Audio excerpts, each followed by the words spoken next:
Hi, welcome to Mrs. Thompson's classroom. Today we're going to be continuing our unit on solving equations. This is part 2, and we're going to be talking about quadratics. Now I'm going to actually split this lesson into 2 parts, so we'll have 2 videos on this. The first one today is going to be on solving quadratics by factoring and completing the square. In the second video, we will look at the quadratic formula and look at some higher order equations that happen to be in the form of a quadratic. So let's get started with a few basic examples. With quadratic equations, generally we want to start by getting the equation equal to 0. So I'm going to subtract this 6 over, and that'll get me 2x squared plus 4x minus 6 equals 0.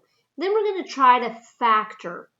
So we have to think back a little bit. So the first thing I'm going to do is factor out the least common factor. So I can take a 2 out of everything. That gets me x squared plus 2x minus 3. Now I can factor this quadratic into its 2 pieces. Okay?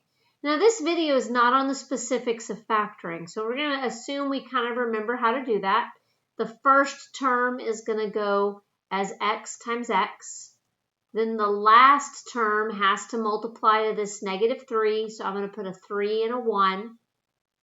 But the outside and the inside, so here and here, have to give me this positive 2. So I'm going to make it a plus 3 and a minus 1.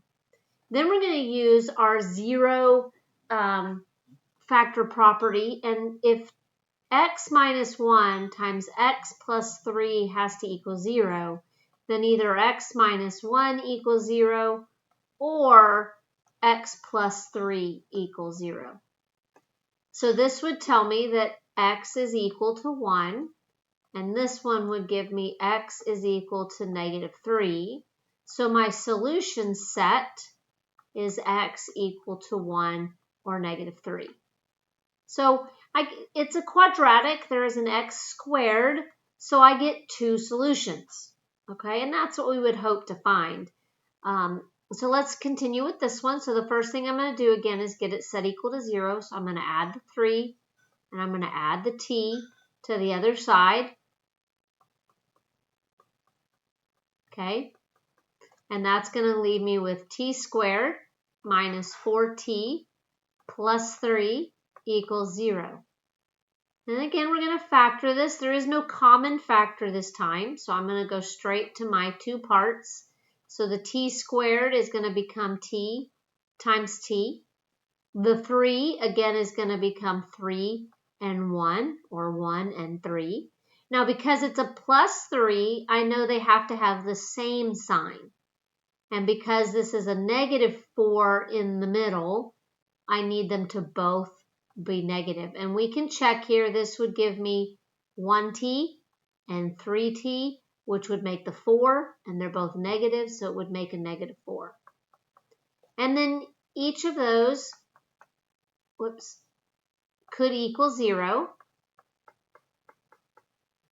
because their product is equal to 0.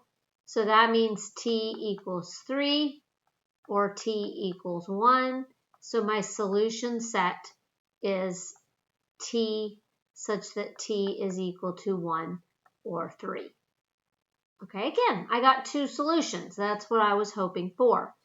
Okay, this last one, now I can factor this one if I like, but 8 is not a perfect square, and there's no center term. But you could try to factor it. But in this one, it might be easier to look at it like this. Okay, to add the 8 to the other side. And now I can undo a square. Since the x squared is all alone, I can take the square root of both sides. And this would get me x equals the square root of 8, which is actually 2 square root of 2, because 8 is 4 times 2. Now, the one trick here, not really a trick, but the one thing to remember here is that when I take the square root of my own validity, this could end up being a plus or a minus. Okay? When I square something, it's going to make that negative into a positive. And if it's positive, squaring it will keep it positive. So regardless of whether this solution is a plus or a minus, it will solve the equation out. So my solution set is x equal plus or minus 2 square root of 2. Okay, so all three of these we did by factoring. If you would have factored this first one, you would have had to have factored it like this.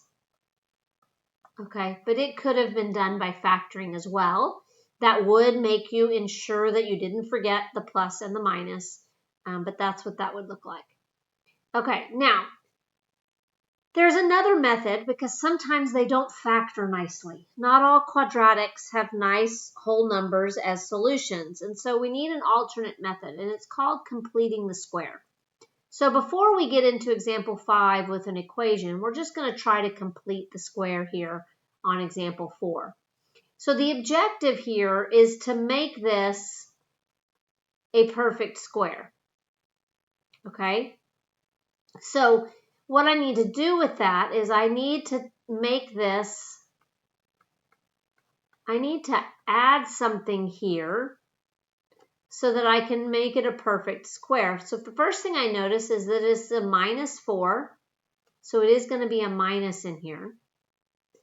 And I have to remember when I square this, it's like multiplying it by itself. So let's just put a letter in there for now. So this would multiply out to x squared minus 2ax plus a squared, right?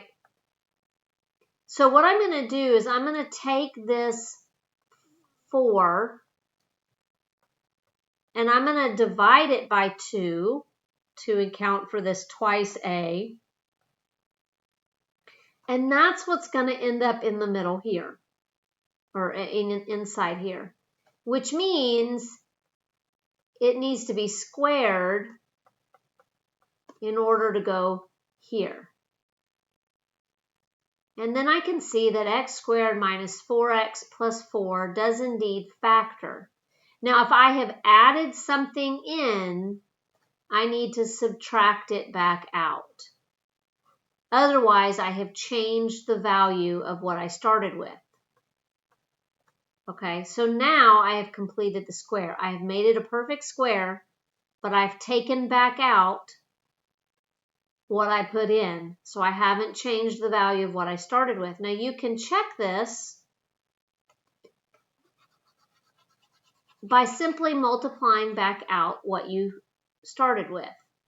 So let's take a look and see. So if I multiplied this out, I'd have x squared minus 4x plus 4 minus 4.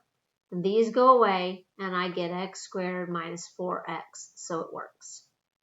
Okay, so that's the check. Now, let's go do this in an equation. So the first thing I'm going to do is I'm going to make sure this x squared and x are alone on the left side, and any other number that I've got is over on the right. Okay, then I'm going to take the 6, I'm going to divide it by 2, and I'm going to square it. So in general, we're taking b divided by 2, and we're squaring it because we're looking at a squared plus x squared plus bx plus c. Okay, so the b is this center term in front of the x. That makes that the 6. So we're going to take 6 over 2, and we're going to square it. So that gives me x squared plus 6x plus 9. That makes a perfect square of x plus 3 squared. Okay? Now, if I'm going to add 9 in, I either need to subtract 9 out, or I just need to, whatever I did to the left, I'm going to do to the right, the golden rule of triangles. Okay, so then this makes this 14. So now I can get rid of this square like we did in example 3 by taking the square root